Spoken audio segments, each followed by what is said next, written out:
자, 지금부터 실손 의료비에 대해서 제가 설명을 드리도록 하겠습니다.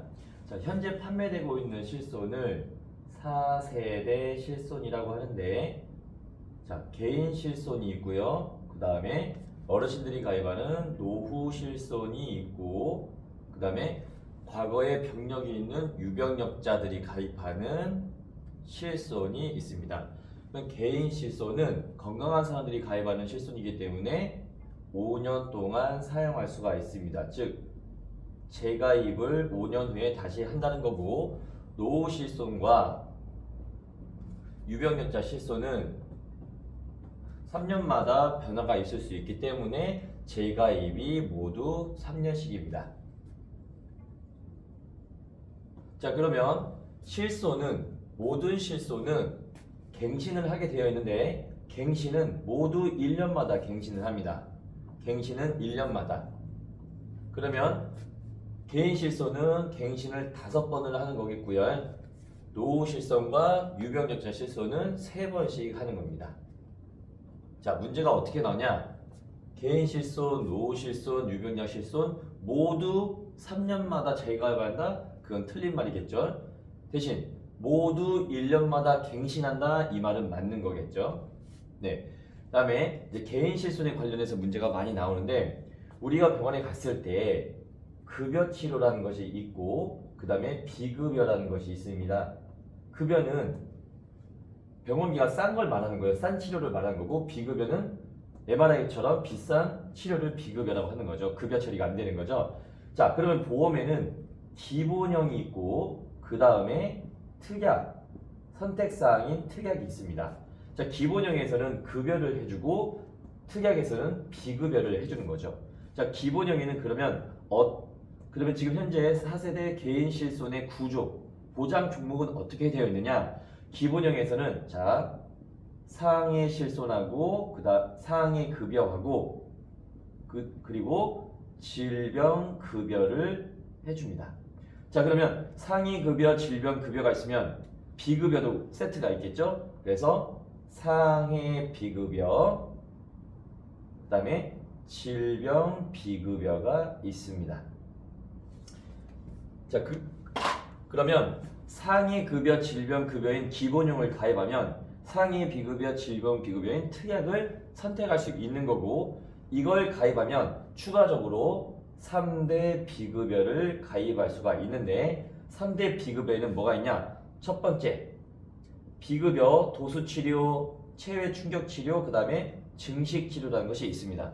자, 두 번째, 비급여 주사료가 있고요. 그 다음에 세 번째, 비급여 자기공명장치, 이게 바로 MRI입니다. 자, 그러면 이 구조를 물어보는 문제가 굉장히 많이 나옵니다. 예를 들어서 기본형에서는 상해 급여, 질병 급여를 보상해준다. 그 다음에 특약에서는 상해 비급여, 질병 비급여, 3대 비급여, 또는 이 전부를 물어보기도 합니다. 그래서 상해 급여, 질병 급여, 상해 비급여, 질병 비급여, 그 다음에 3대 비급여, 이렇게 물어보기도 합니다. 자, 기본형을 가입하지 않고 특약만 가입한다? 그건 틀렸지요. 특약을 가입하지 않고 기본형만 가입한다? 이건 가능하다는 겁니다. 즉, 특약은 선택사항이다. 자, 그러면 예를 들어 만약에 치과 치료를 다쳐서 갔다. 그러면 치과 치료는 상해 급여로 포함이 되겠죠. 그런데 치과를 아파서 갔다, 썩어서 갔다. 그러면 질병 급여로 들어가겠죠. 무슨 말이냐면 이 구조에는 치과라는 것이 따로 있는 것이 아니라 이 안에 들어가 있다는 거겠죠. 그래서 치과는 급여든 비급여든 이 구조에는 따로 있는 것이 아니다. 그래서 치과 나오면 틀린 거라고 생각하시면 됩니다. 자, 그 다음에 구조 문제가 이렇게 해서 나오고, 그 다음에 한도가 나옵니다. 한도에는 금액 제한이 있고, 그 다음에 횟수 제한이 있습니다. 그러면 자, 얘는 기본형은 급여이기 때문에 값이 싸기 때문에 횟수 제한이 없습니다. 예를 들면은 자, 어떻게 되냐? 입통원을 합산해서 연간 5천만 원 한도입니다. 5천만 원 한도. 자, 이 5천만 원 한도는 해외 실손도 마찬가지고 국내 실손도 마찬가지로 모두 5천만 원입니다. 자, 통원은 하루에 얼마 한도냐? 20만 원 한도입니다. 20만 원. 작년에 2021년도에서는 30만 원 한도였습니다. 그래서 올해는 20만 원 한도니까 이게 많이 나옵니다. 그 다음에 횟수 제한도 있다 그랬죠? 얘는 횟수 제한이 없습니다. 그런데 시험에서는 이거를 100회로 바꿔서 내기 때문에 100회는 틀린 거가 되겠습니다. 그 다음에 여기 보시면 상해 급여, 질병 급여 세트가 상해 비급여, 질병 비급여이기 때문에 이게 고스란히 내려옵니다. 다시 한번 입통원을 합산해서 연간 얼마요? 1억이 아니라 5천만 원인 겁니다. 어떤 보기에서는 이거를 1억으로 바꿔서 내니까 이건 틀린 겁니다. 자, 통원은 급여든 비급여든 하루에 무조건 얼마라고요? 이번 연도는 20만 원입니다. 내년에는 10만 원으로 바뀔 수도 있겠죠. 자, 중요한 건 뭐냐면 얘는 급여니까 횟수 제한이 없었는데 얘는 비급여라서 횟수 제한이 생깁니다. 횟수 제한은 100회입니다. 자, 눈치를 채시겠지만 급여는 횟수 제한이 없고 비급여는 횟수 제한이 생겼죠. 자, 이렇게 밑으로 갈수록 점점 제한을 합니다. 한도를, 금액과 횟수를요. 자, 얘부터 볼게요. 첫 번째 비급여 도수치료, 체외충격치료, 증시치료는 금액 한도가 350만 원 한도 내에서 횟수 제한이 금액에 만약에 5가 있으면 횟수 제한도 50회라고 해서 숫자 5가 나옵니다. 얘는 250만 원 한도 내에서 숫자 5가 있으면 50회 이렇게 5가 나옵니다. 그런데 어떤 시험에서 얘를 10회로 바꿔서 내거든요. 이건 틀린 겁니다. 그 다음에 얘는 300만 원 한도 내에서 횟수 제한이 없습니다. 왜냐하면 MRI는 1년에 50번 이상 찍으면 안 되기 때문에 그러는 거죠. 그래서 이렇게 되는데 아무리 이렇게 나온다 하더라도 만약에 틀린 것은 이렇게 문제가 나오면 100회 이상은 다 틀린 거다 생각하시면 됩니다. 예를 들어서 150회 틀린 겁니다. 180회 틀린 겁니다. 그 다음에 10회 이것도 틀린 겁니다. 왜냐하면 10번, 1년에 10번 해준다? 그러면 안 한 거나 마찬가지겠죠?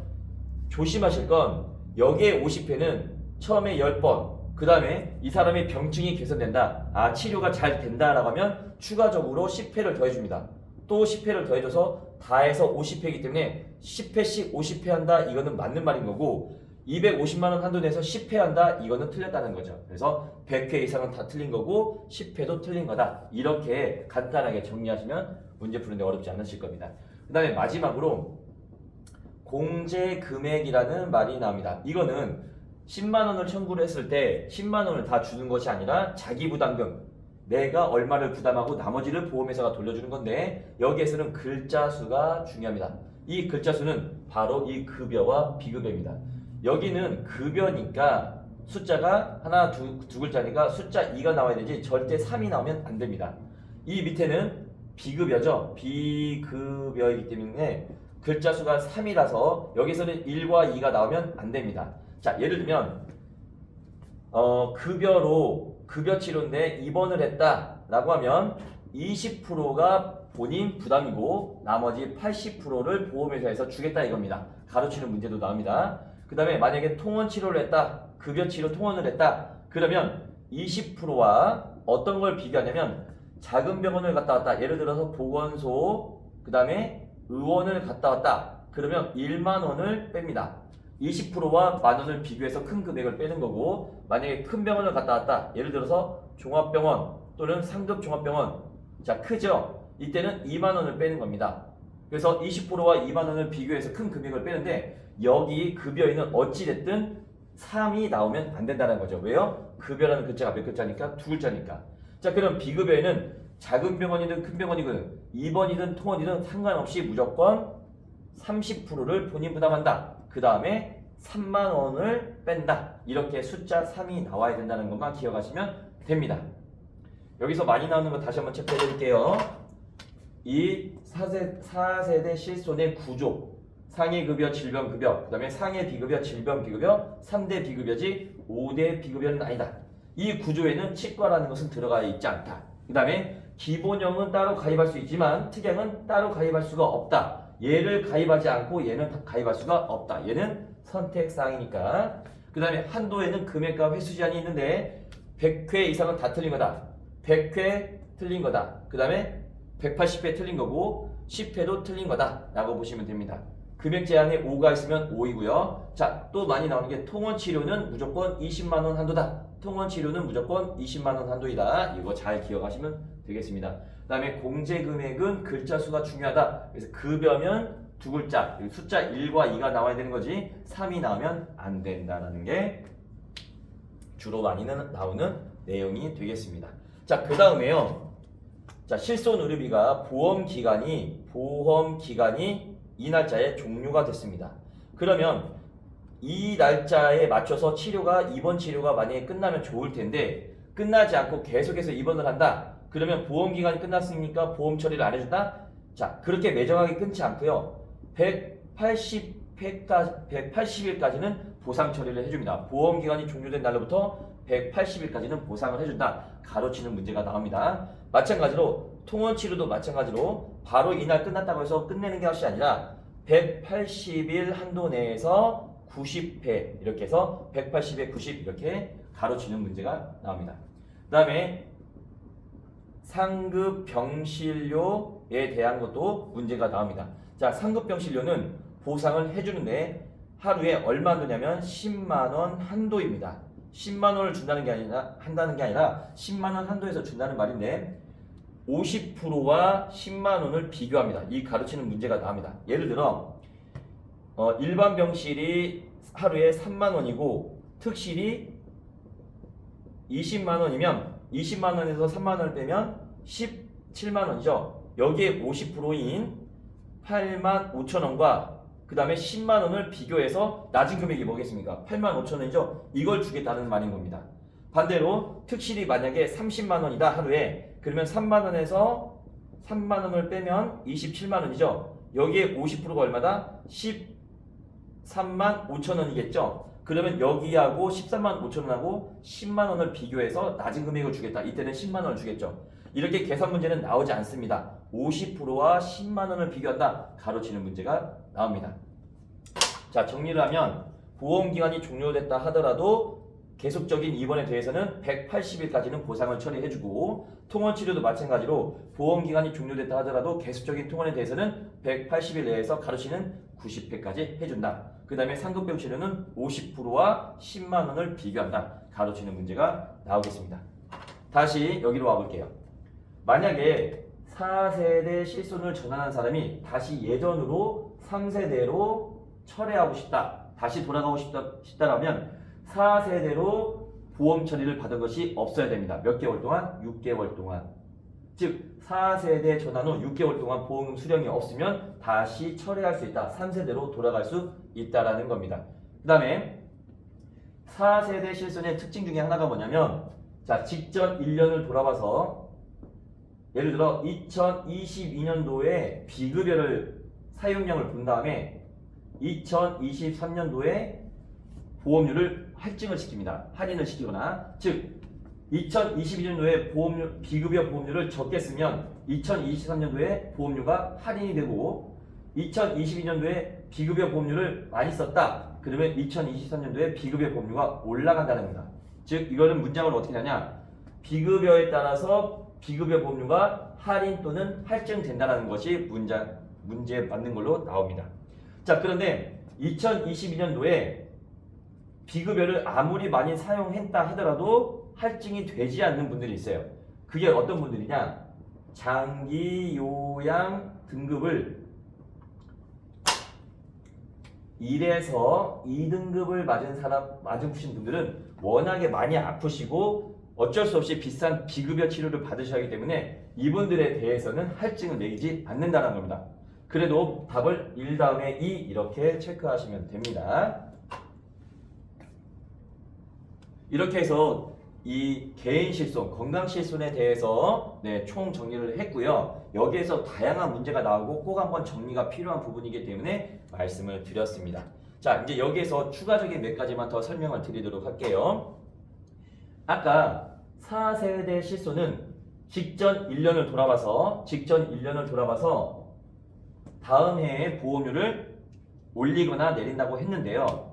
자, 만약에 어떤 등급으로 유지를 하거나 할인을 하거나 할증을 하냐? 처음에 1단계가 있고 그 다음에 2단계가 있고 3단계가 있고 4단계가 있습니다. 1단계는 할인 단계입니다. 덜 썼으니까 할인해 주겠다. 2등급은 똑같이 썼으면은 이때는 유지, 보험료가 그대로 가겠다. 자, 3단계부터는 할증이 되는데 3단계가 만약에 100%라 할증이면 4단계는 200% 할증이거든요. 그런데 시험에서는 얘를 500% 할증 또는 50% 할증 이렇게 갑자기 급등하거나 갑자기 낮은 걸로 나오거든요. 그래서 틀린 것은 4단계에 이렇게 나올 건데요. 바뀌지 않습니다. 답은 무조건 4단계가 되겠습니다. 그 다음에 자, 여기에서 이제 어떤 문제가 또 나오냐면 우리 왜 오토바이 사고가 났거나 또는 졸음운전을 하면요 의료보험 처리를 받을 수가 없습니다. 의료보험 처리를 못 받는다. 즉 국민건강보험법에 따라서 처리를 못 받는 경우가 있어요. 이렇게 해서 처리를 못 받는 경우에는 아무리 내가 80% 70% 이렇게 보험을 들었다 하더라도 본인이 부담한 금액의 40%밖에 못 돌려받습니다. 어떨 때요? 국민건강보험법에 적용을 못 받는 사고가 있을 때. 그래서 졸음운전을 했다 하시더라도 만약에 경찰관이나 소방관들이 물어보시면은 동물이 튀어나와서 피하다가 사고가 났다 이렇게 말씀을 하셔야 되지. 안 그러면 국민건강보험법에 적용을 못 받기 때문에 본인이 부담한 금액의 40%에서 본사 이렇게 보시면 되겠습니다. 자, 이제 여기에서 몇 가지 더 말씀드리면 이제 마무리가 되겠는데요. 자, 아까 개인 실손은 이렇게 구조가 되어 있다라고 했는데 노후 실손은요 이거하고 좀 다릅니다. 노후 실손은 어떤 구조로 되어 있냐면 기본형에서는 질병의료비, 그 다음에 상해의료비 이렇게 나와 있고요. 특약이 나오는데 이 특약은 여기에서 고르는 게 아니라 어른들과 어울리는 특약이 나옵니다. 그게 뭐냐? 상급병실료 특약과 그 다음에 일반 병원이 아니라 요양병원에 많이 모시죠. 그래서 요양병원 특약이 나옵니다. 그래서 노후 실손에 대한 설명으로 맞는 것은 하면은 기본형은 질병의료비와 상해의료비, 그 다음에 상급병실료 특약, 그 다음에 요양병원 특약, 어른들과 어울리는 특약 두 개를 찾으시면 되고요.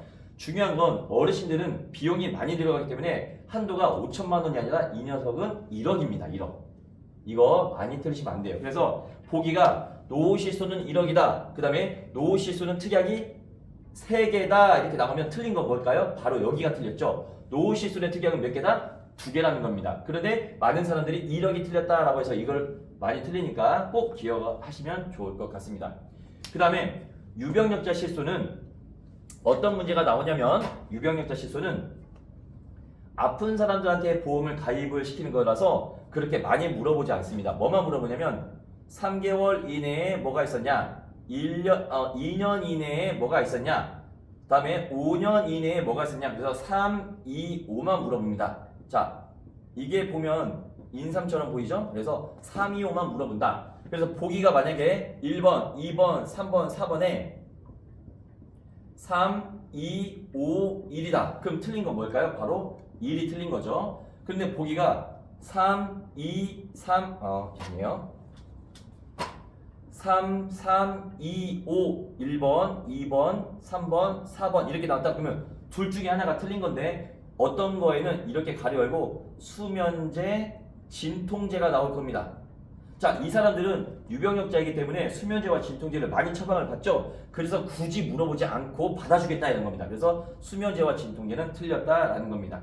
다시 한번 정리하면 노후 실손은 유병력 실손은 3년마다 변화가 있을 수 있기 때문에 3년마다 재가입하는 구조고 노후 실손은 기본형 2개와 특약이 어르신과 어울리는 특약이 2개 나온다. 3개가 아니다. 그 다음에 노후 실손은 1억 한도지 5천만 원 한도가 아니다. 그 다음에 유병력자는 3가지만 물어본다. 3, 2, 5인데 1년은 물어본다. 안 물어본다. 안 물어본다. 3, 2, 5. 그 다음에 3이 2개 나올 때는 어떤 3이 틀린 거다? 수면제, 진통제가 나온 게 틀리는 거다. 라고 기억을 하시면 되겠습니다. 그 다음에 이제 끝으로요. 마지막으로 문제가 이게 나올 겁니다. 개인 실손과 그 다음에 단체 실손이 나올 거예요. 자, 개인 실손은 개인들이 가입하는 실손이고 단체 실손은 사장님이 직원들에게 들어주는 실손입니다. 그러면 어떻게 문제가 나오는지 자, 잠깐 지우고 설명을 드릴게요. 자, 개인 실손은 예를 들어서 A라는 사람이 메리츠 화재에 실손을 가입하고 있었습니다. 근데 이 사람이 취직을 했어요. 취직을 했더니 단체로 실손을 들어주겠답니다. 그래서 사장님이 삼성화재에 실손을 들어준 거예요. 그런데 만약에 이 사람이 다쳐서 10만 원의 실손을 청구한다라고 하면 여기서 10만 원, 여기서 10만 원 이렇게 받지 않죠. 비례 보상하기 때문에 5만 원, 5만 원 이렇게 보상을 받습니다. 사실 A라는 사람이 메리츠 화재 실손이 없었다라고 하면 여기서 보상을 받았었겠죠. 이렇게 계속 메리츠 화재는 매년마다 할증이 되지 않습니까? 그래서 이 사람이 이 할증을 멈추기 위해서 중지를 시킬 수가 있습니다. 이 실손을, 개인 실손을요. 대신 조건은 중지하기 위해서는 이 개인 실손을 최소 1년 이상 가입한 계약이 됩니다. 예를 들어서 이 사람이 메리츠 화재 실손을 2021년도에 가입을 했는데 단체 실손을 2021년도에 가입했다. 그러면 이거는 중지가 안 되죠. 왜? 가입 1년이 안 됐으니까. 근데 단체 실손을 2023년도에 가입했다. 그러면 이걸 중지시킬 수가 있죠. 왜? 1년 이상이 지났으니까. 그래서 이게 답이 나옵니다. 중지는 1년 이상 됐을 때 보험료를 중지시킬 수가 있다. 자, 이제 반대로 단체 실손을 가입한 사람이 있었어요. 삼성화재에. 그런데 이 사람이 퇴사를 하면서 이 단체 실손을 개인 실손으로 전환하고 싶은 겁니다. 즉 회사 물건을 가지고 나오는 것처럼 단체 실손을 개인 실손으로 전환하고 싶은 거예요. 그러면 언제까지 신청을 해야 되냐? 퇴사일로부터 1개월 이내에 신청을 해야 된다. 즉 회사는 퇴사한 사람하고 관계를 오랫동안 가져가기 싫으니까 빨리 신청하라고 합니다. 1개월 이내 신청하지 않으면 못 가지고 나간다 이거예요. 자, 그러면 문제는 어떻게 나오냐? 다음 중 개인 실손과 단체 실손에 대해서 맞는 것은 중지는 가입 후 1년 이상이 되어야 된다. 이거 하나하고 다음 중 틀린 것은 단체 실손은 개인 실손을 전환할 때 1년 이내만 신청하면 된다. 틀렸다. 3개월 이내에만 신청하면 된다. 안 된다. 빠르게 1개월 내에 신청을 해야 된다. 라고 하는 것이 나옵니다. 지금까지 쭉 설명드리는 게 실손 의료비에서 나올 수 있는 모든 문제들의 총합입니다. 그래서 이 부분을 한 번은 정리가 필요할 것 같아서 해드렸습니다. 감사합니다.